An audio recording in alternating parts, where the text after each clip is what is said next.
Yeah, it's just all of that. Okay. Legit. All right, Shoot. check it out. We got a couple folks in here already. We've got Alan Della. Oh yeah, let me get that lighting up. Here we go. Yeah, yeah, Twelve yeah. hundred That dollar that works. highlight. There we go. Temporary fix. Making my screen look bad. No, no, no, no. Listen, we're gonna get you right for the next one. Okay, Min, what's going on? Thank you very much for showing up here again. Let me bother you and take up a little bit more of your day. Uh-huh. We got some nice drinks in the background. What do you have over there? Got some big boy juice. I mean, by Crown Royal Peach. Is that Nice. is that big boy juice? It's big boy juice. It's not Pedialyte. uh, yeah, true. It's not definitely not Pedialyte. We got some wines back there. We got Ooh. mostly wines. The lady loves the wines. We got a lot of vodka. Actually, I got a vodka from Russia, from Denstedt. Nice. Have you cracked it open yet? Nope. Gotta let it age for a bit. Okay. All right. Gotta let it I sit. don't I don't know if that is the same thing, but you gotta let it age for a bit. I've still got a couple bottles that I haven't opened yet. I'm waiting for a big occasion. I had another conference and I had to move it out the way. So I had to be a little bit more subtle. What is this? I Okay. don't even know what this is. King George, Johnny Walker and Sons, King George the Fifth, blended Scotch whiskey. Hmm. I don't know when I'm Nice. gonna open that, but I've got it set aside for a very special occasion. Um, Nice. but all right, so Min doesn't have all day here, so we are gonna jump into some of the questions that we got emailed for Min. Let me go ahead and bring it up. Can you hear me okay? I can hear you perfectly. You All sound right. great. Sounds Min QA. Okay, I can't find it because I'm in the wrong Google account. Why you do that to man. me, Google? So All first right. thing about this, be ready for your conference calls, because 100%. 100%. So, uh, Min, you were nice enough to start filling this in, and I should have told you you do not need to fill this in, that we're going to answer this live. But you must yeah, have been a great student in high school, huh? sometimes you just got to put notes down. Yeah. All right. So, Min, the first question that we have is, what has been your strategy on hiring and training in different markets as you've grown? Hmm. Dang. Um, Wait, repeat that one more time, just so the listeners can hear this. All right. One more time for the people in the back. What has been your strategy on hiring and training in different markets? Right, as you've Hmm. been growing, you've got a team out in Boston, but you Okay. also operate in other cities. How have you hired and how have you trained Oh, them? okay. So the thing that people probably think is that I have employees in every part of the country, right? And that's not true. That's not how it works, right? I have my employees in a specific part of the U.S., and we handle most of that area in that part. And that's where my employees play. But let's say if we were hired in, I don't know, Miami or LA or Vegas or something like that, there's a number of things you do, right? Depending upon what client it is or how big the activation is. One, I would either fly over there myself or with our team. We fly over there, and obviously add that to the package. Or you would do what a lot of the higher ups do, which is doing white labels, where you're paying a company that's already in that area to do what you're supposed to be doing, and they're doing it under your label. However, you can't just white label any random person on the street. So what I would suggest is to um, network. It's the network within the industry. You're going to grab some people, and like my team right now, I have a group, and you guys know who you are. We have a group that we talk pretty much every day, and those are my guys that I white label. Those are the guys that I trust, well, guys and gals. Those are the people that I trust to do my events, and I go through them with white labeling.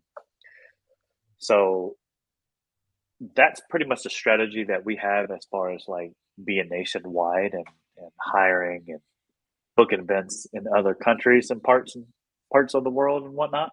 Um, it's not so much of having employees in that area, but just to have some like a contractor or a white label available in that area that you can trust that does the same quality of work as you do. So you get hired, you pay them, get paid. Everybody gets makes money. All right, so you said that you'll go and do your own events. Sometimes you'll fly out and go run those events, and then sometimes you'll white label. At what Right. point do you, or how do you make the decision to go and do that event yourself versus white labeling it and passing it on to somebody else? Well, it's always you kind of have to look at the price point, you know, how much their budget is, and you know what it costs to fly there, and how long it lasts, and you know, there's a lot of things that you have to look at to try to see if that even works for you to make sure it fits. A lot of the times we just white label. Most of our heavier clients that we have a rapport with that want to see you on site, those are the ones that I have to go to, my higher up clients. Um, but it's going to be like a case by case basis, so it's not anything, you know, set in stone. If we can do it, more likely we'll do it. If we can white label somebody and still make money doing it, then we'll probably white label somebody. But it all depends on scheduling, budget, who the client is. Yeah. Mhm. So I know that you said you have like a team of people that you already work with for your white label, that you work with for white label, but Uh-huh. what could someone do if they were looking to put themselves in a position where you might want to use them in the future if you were looking for somebody? So with excuse me. So with my company, I only white label people that have the same equipment as I do. Right? You have to have a min booth, which I've expressed to all of my min booth owners. Um, but we've added new equipment to our stuff as well. Now we have Aura boots. We have the 360s. You know, it has to deal more with trust and quality, like their quality. Because I've hired white labels that kind of screwed me over in the Mm. past, and you know that made me kind of step back to kind of think about what are the qualities that we're actually looking for in this white label. Um, and that's why I've narrowed it down to like maybe like 3 or 4 or 5 different people that I would only white label, and that I would, you know, pay that money to do a job under my company. As quick as So, you as quick as you can, what was that experience that you had where you had that bad white label experience? What oh went wrong man, there? it was bad. Client, they showed up with a photo booth with their branding on it. First off, they presented themselves as the other company to my client, which my client told me about. Yeah. The second thing, and then my client contacted me after the event and just kind of went off on me about how we had a subcontractor there, and it was just really bad. Like I lost that client for maybe 2 years, and then finally they came back to us, and you know we took care of them, and then now they're back into our pockets again. But Yeah. it was an experience that could have been avoided um, simply by having that mutual understanding between you and that white label that Yeah. you're working under us. It's only our name that you should be presenting, should be not be anything else. Yeah. Okay. So that's the lesson for anybody who's out there white labeling. It's you're not there working under your own company, but you're working there as whoever is sending you out to go and execute the event. So don't have your own business cards. Don't bring your company branded shirts, and Yep. definitely don't talk up the client. Talking about your own company, right? Yep. Amen to that. Okay. Okay. Okay. Learn, you know, you live and you learn, Yeah. and that's what we did. That's the second time that's actually happened. The No. first time Wow. was even worse. What was it? What happened the first time? The first time, I don't think the guy's in the industry anymore. But the first time, literally, the guy just went up to the client like, "Hey, here's my business card. I do a lot of work around here.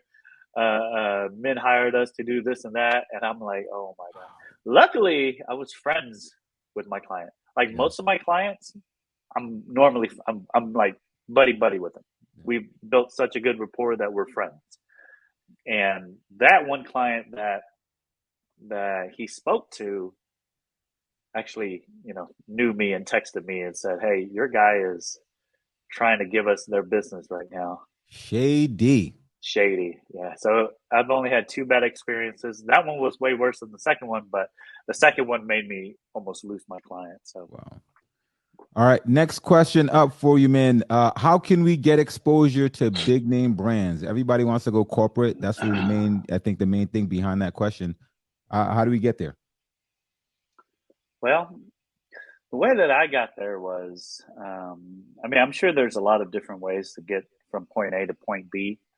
Some of the recommendations I would say would be to corporate.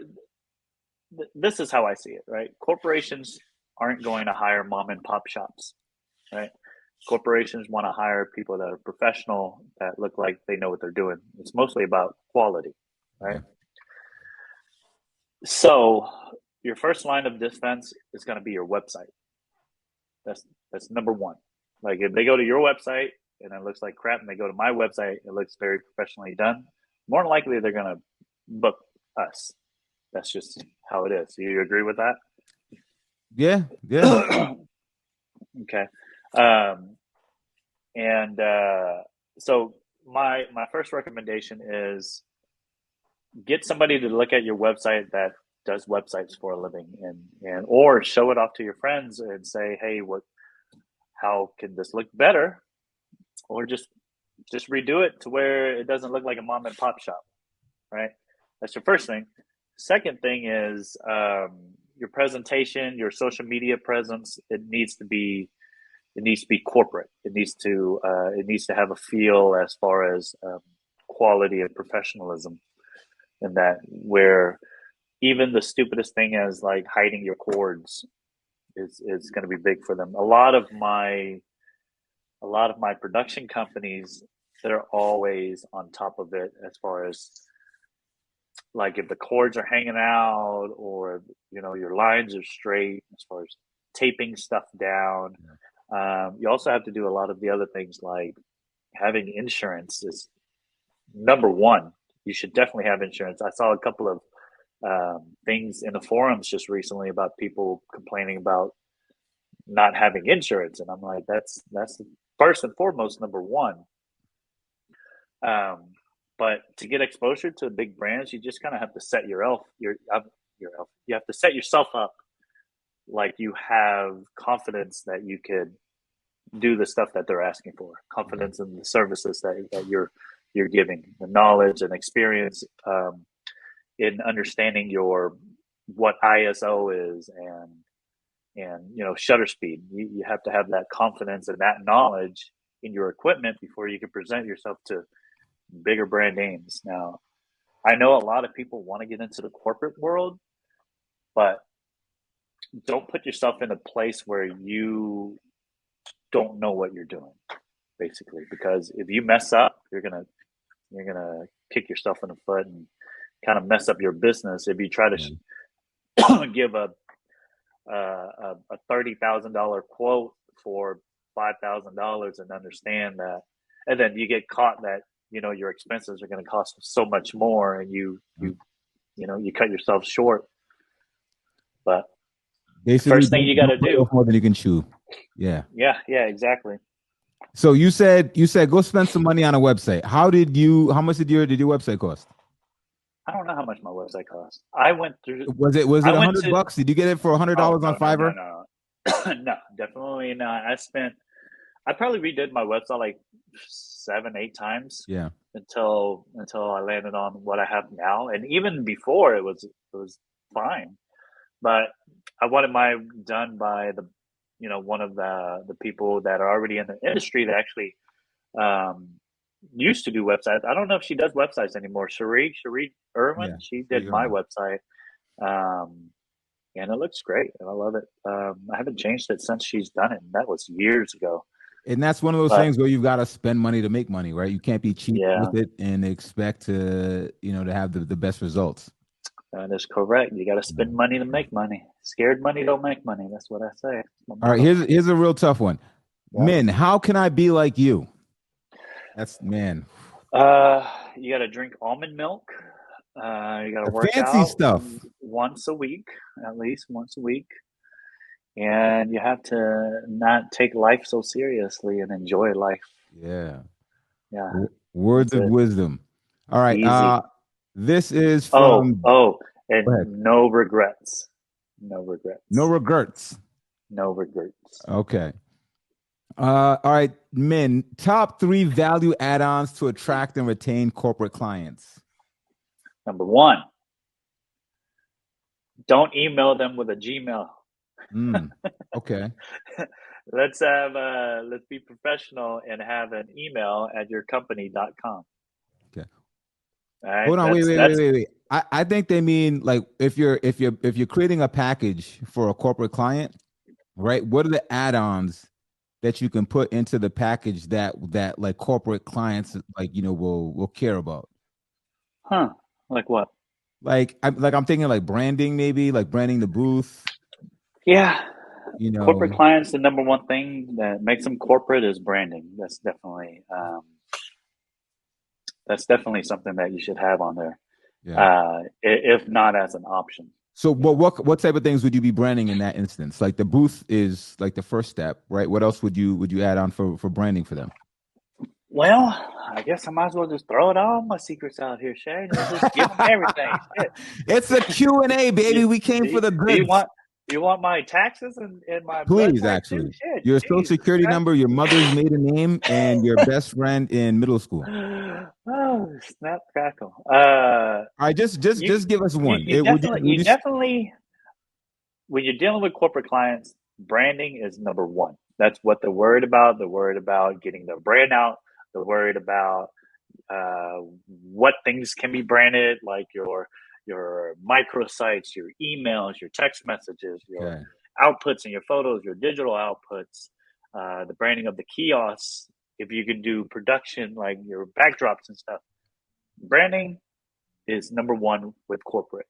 So you have to have the ability to have that branding for the stuff that you guys service or the services that you have, whatnot. And so when you're sending those quotes out, are you sending them like a kit that has like an example of all of that? See, man, you just ask for more secrets.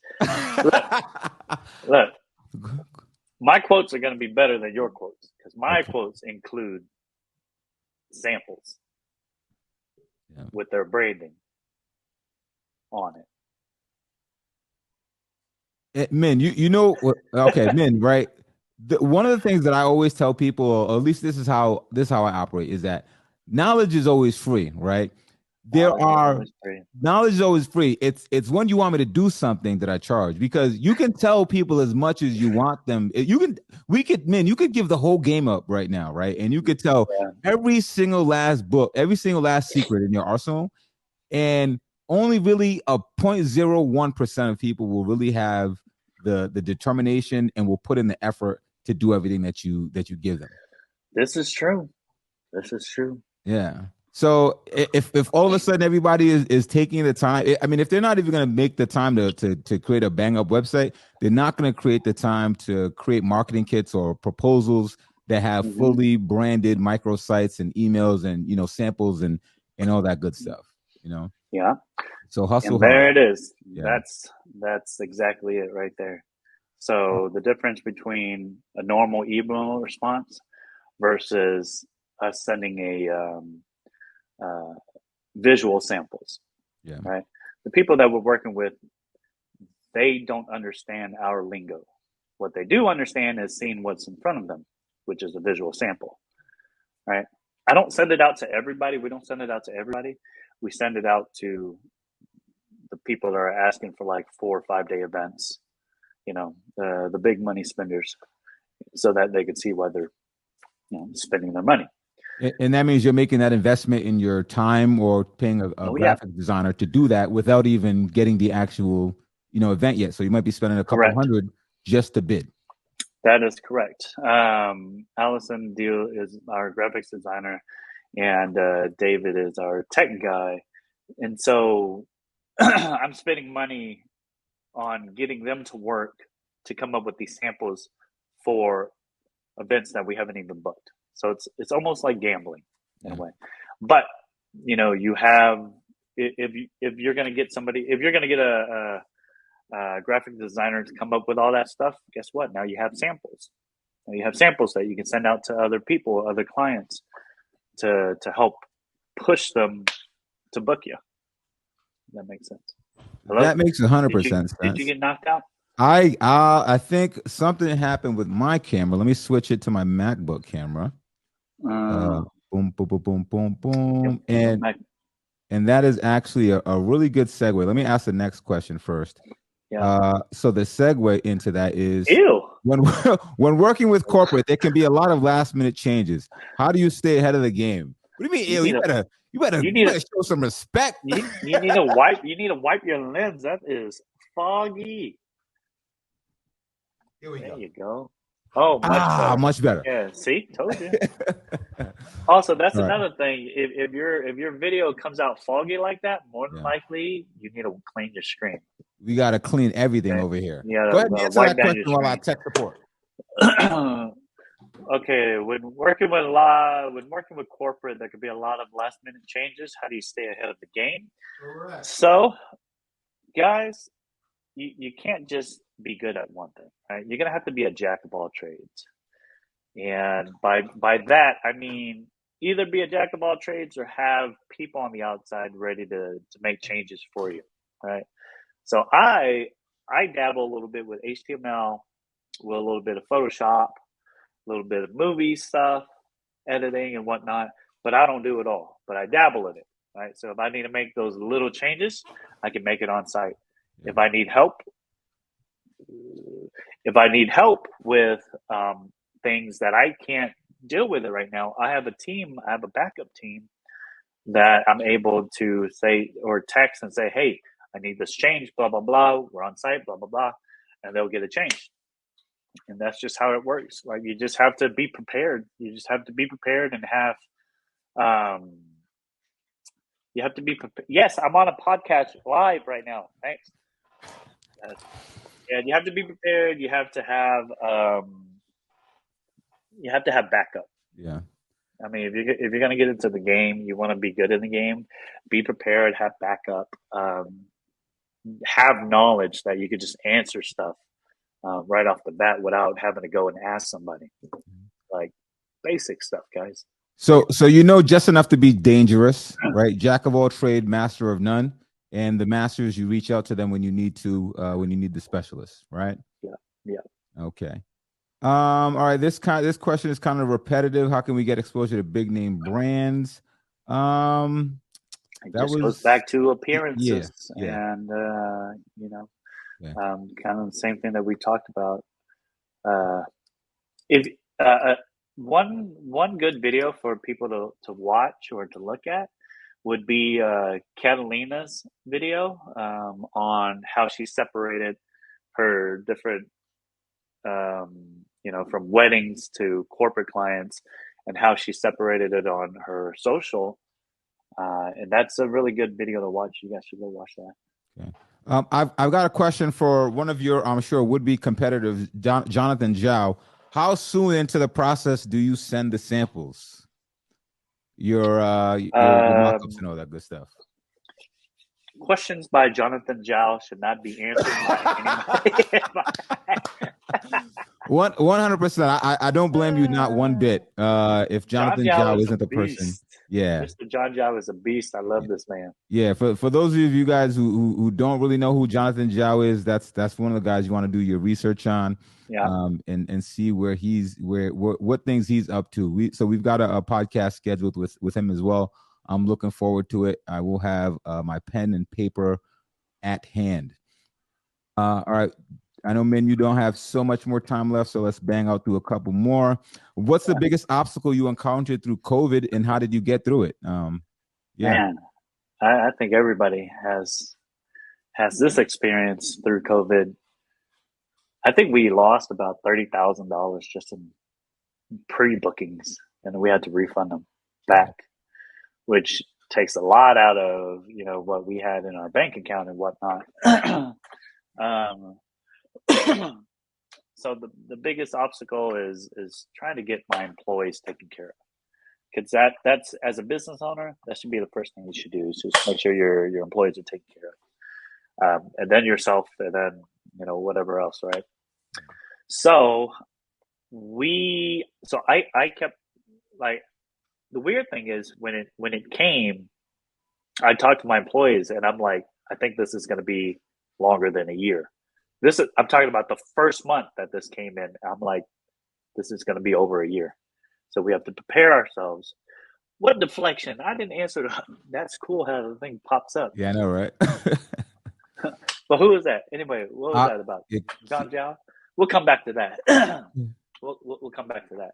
So during COVID, yeah, one of the biggest things, I had to make sure my employees are getting paid. We had to come up with a plan to try to get them being paid. We went from them getting on unemployment to when we're getting the PPP to get it back on, so I could pay them out, to back in unemployment to see if things made sense for them to be on unemployment, to see if we could get them working somewhere else while they're working for us part time.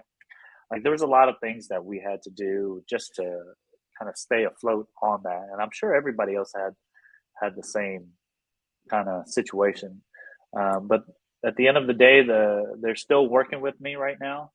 My employees are still working with me, and I was able to help out some of my other employees that went part time as well. So so overall, we got back on our feet around August of last year, and we've been booking, ever since. Nothing crazy, yeah. but booking enough for it to make sense for us. This is one of the I guess questions that I get asked all the time when I talk to people who were doing mainly corporate stuff. But Yeah. has corporate really came back for you? And if not, when would you kind of estimate that corporate would be back in a big way, like how it was pre-pandemic? So corporate has come back. The only problem is, a lot of my clients have gotten let go from Yeah. their accounts. So it's kind of like we're starting over a little bit, in a way. But the other cool thing is, because my clients left company A, they're going to company B, and they're bringing me with them as well. Okay. So that's Nice. the other good thing about keeping rapport with people that you're working with. But yeah, that's actually happened a lot. Like, I just came from Louisiana from a client that was from another company, and she brought me in, and now her new company loves us, and we've already been working together like 3 times since the pandemic, just in that one company alone, and that's brought in a lot of money. That's So that's super interesting for that to happen, right? Where they're leaving one company, and I guess that whole starting over thing of it. I mean, I've seen that would happen in the industry in general, but yeah, that's super interesting to hear that, though, that some folks left there, that wherever they were at before, but they brought you over, but now to yeah, get back into where you were previously, you've got yeah. to find another in. Right. Yeah. It's not going to be the same as it was before. I mean, I've talked to a couple of my guys that are in the network, and a couple of them have said it's probably been their best year, just because they've been doing like virtual stuff, and some companies hit with the virtual stuff, and some companies didn't. Like, I didn't get anything virtual, um, but as far as But as far as trying to get back to where it was before, that's going to be hard to say, to Yeah. be honest. But you have to think about, people have been locked up for a while, and these live events are coming back, and they're coming back tenfold. So it's just a matter of time before we start doing tons and tons of more live events. I think right now they're just kind of dipping their toes in the water, Yeah. just to get people within, to actually go to these live events, Okay. because a lot of Wait, the wait, wait. events When that you are say they, you're talking about like the bigger talking corporate about events and not corporate, right? social. Okay. All right. I'm talking about corporate clients and corporate events and stuff like that. Because a lot of the events that I've been to have not been 100% capacity. They've been anywhere between 60% capacity and 70% capacity, because that's what they only want to do. They don't want to max it out, right? It's kind of like they're still scared to put out their full potential, Yeah. but it's getting to that point to where it's like more and more and more.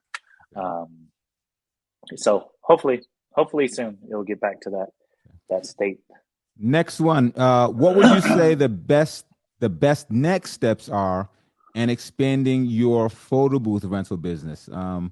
And I mean, I guess you could take this from a few different ways. You can take this from the perspective of someone who's just getting started and Yeah. what they can do to start expanding. But then also for you, with where you are right now, what are your Yeah. next steps to expanding?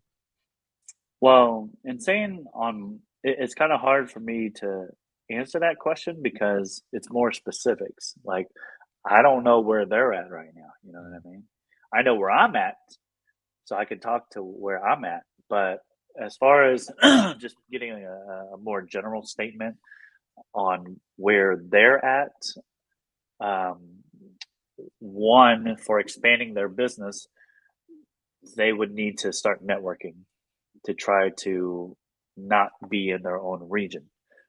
Broaden your region out, like spread your region out so that you could get more business, right? I understand that people just want to stay within the comfort of their areas, but if you want to only do it in that area, then you might have to spend more money on SEO so that you get to the front of the page. You know, if you want to broaden your area bigger, find people in your industry that can take your overage in events, so that you don't have to tell somebody no, that you can pay somebody else to do the event under yourself. White label. Boom. That's another big thing that you should do.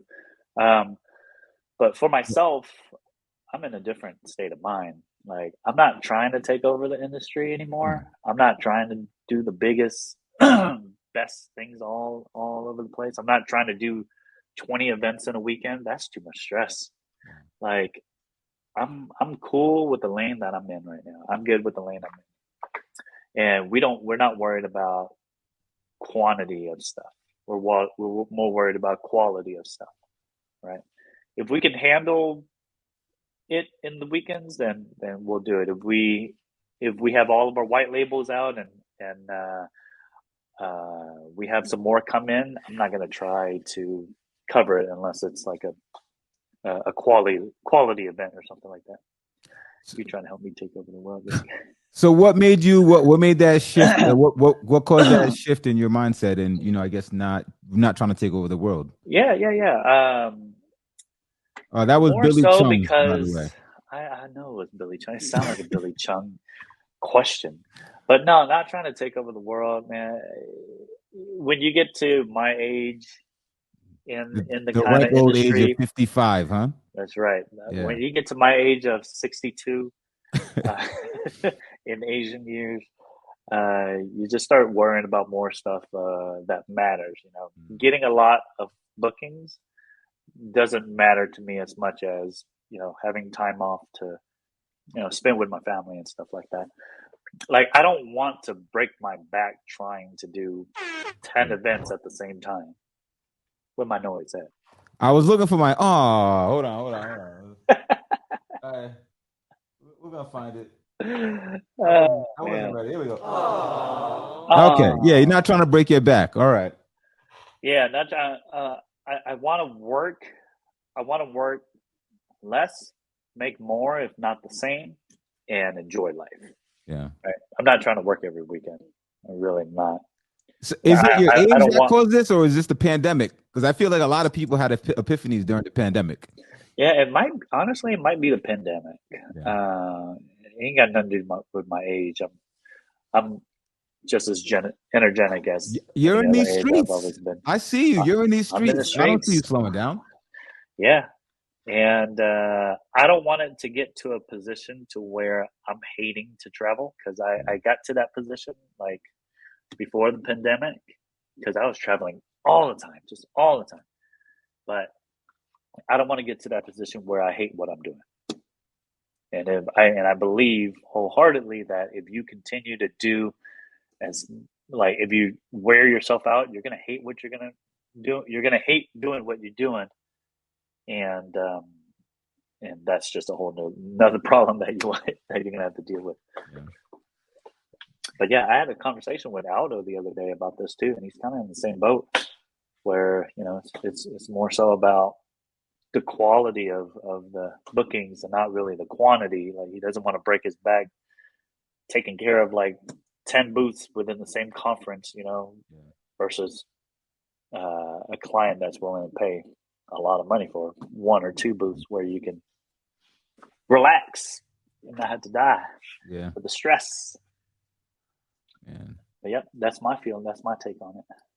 That's definitely a good, not even a good, but a great take on it. I think when people are first starting out, I mean, you've got 10 plus years of experience under your belt at this point. So it looks a little different for you, but I'm sure that there are those folks who are just getting into the business are looking at you like you're crazy, right? They want to bring 10 booths, they want to fly every week. Yeah, The grass is always greener on the other side. So it's not the, until they the get there. the worldwide photo booth thing is not for everybody. I'll tell you guys that right now. It is not for everybody. Like, it sounds cool to go fly to another city for an event, but there's a lot more that goes into that. You have to deal with luggage fees. You have to deal with like your hotels, your car rentals, your insurance for the car rentals, your flights there and back. You have to deal with cancellations if there were, bring it back up. Yeah. Like, it is ridiculous. And Yeah. sometimes it's not worth it, but sometimes it is. But that depends on what it is that you guys want. And what's important to you. Yep. And someone says, until they lose your photo booth while you're traveling. Ay, Yep. yikes. Yeah, that's happened to me. I think that happened to me. Let me see. They lost the photo booth. They didn't lose the photo booth. The most recent one, they didn't lose it. They just forgot to put it on the belt. Yeah. Whoa, even worse. Yeah. There's a lot of things that you have to deal with. Yeah. I didn't know that it didn't get into the belt until I landed, and it was 6 hours before my event. And so Wow. I had to basically find somebody. Luckily, in my network, there was somebody that had a booth that wasn't available. I mean, that was available, and he drove it up 2 hours just to do my photo booth event. Shout out to Nick Bernardo. Thank you, sir. Yeah. Appreciate your friendship and your Yeah. networking. But like that's another thing with networking. Like, you guys need to network. You guys have to find friends in the industry. Everybody needs backup. And sometimes you just don't know the answer to everything, and that's where your friends come in. Man, do you have time for a few more questions, or is that it for you? I got one more question in me.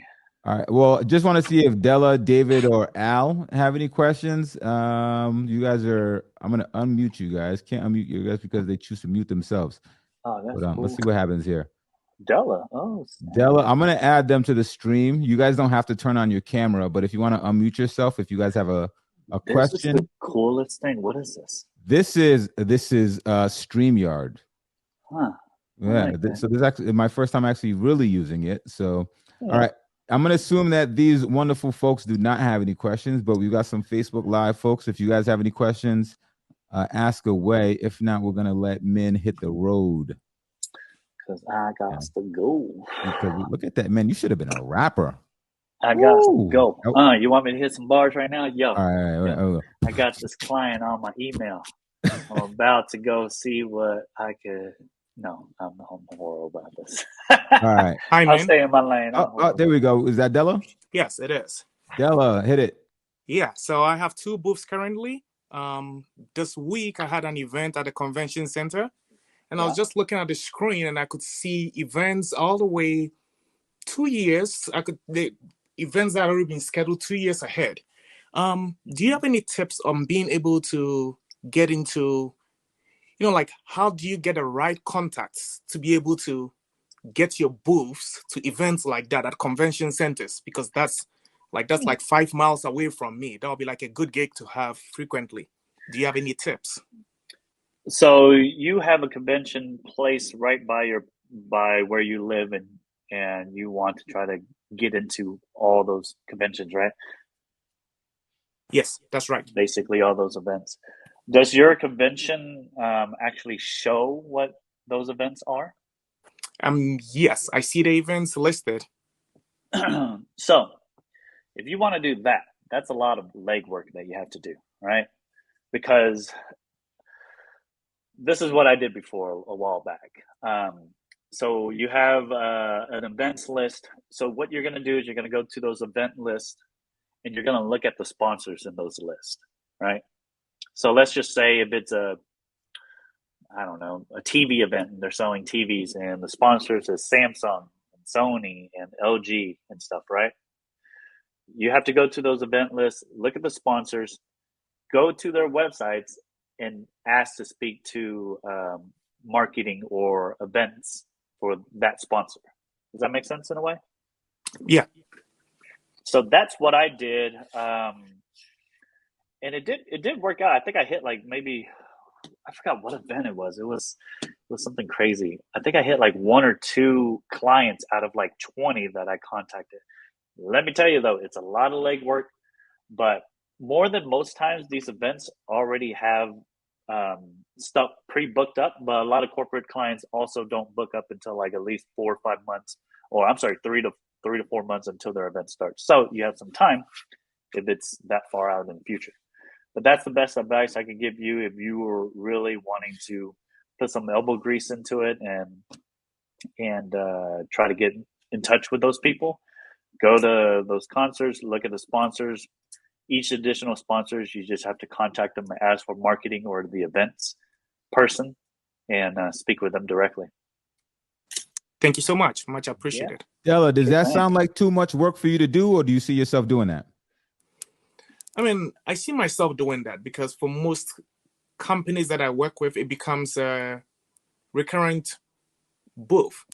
Every year, you see the same folks coming compared to the weddings, which is one and done. Right. You know?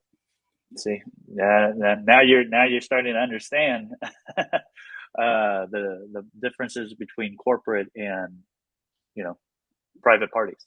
Yeah.